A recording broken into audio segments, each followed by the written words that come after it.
people understand and what people actually find too difficult to actually use. And so the fact that these are all competing standards, I think, is sort of opening the door to a lot of information that we, as semantic practitioners, didn't have before. Happily, we have conferences that are extremely well attended now.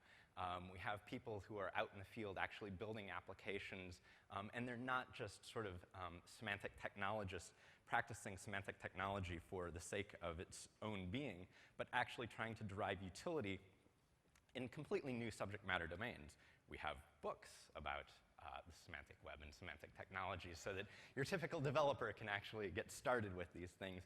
And of course, we have a number of meetups literally around the world so that people can get involved and actually sort of make contact with people who can sort of guide them through the process of learning about these semantic technologies.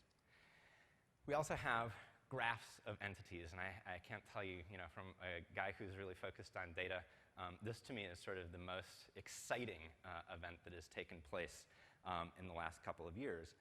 And all of this means that sort of my interests in having machines that can actually utilize all of this content that's out on the web is possible. And this is something that 4 or 5 years ago, before I was sort of involved in MetaWeb and Freebase, I had hoped this would actually emerge. I heard the story, I had sort of seen the vision, I could imagine what was possible.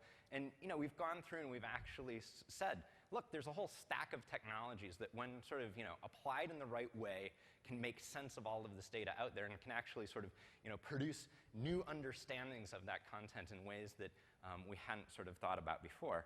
But what's really interesting about sort of all of this focus on the machines and on the data and actually sort of the curation of all of these systems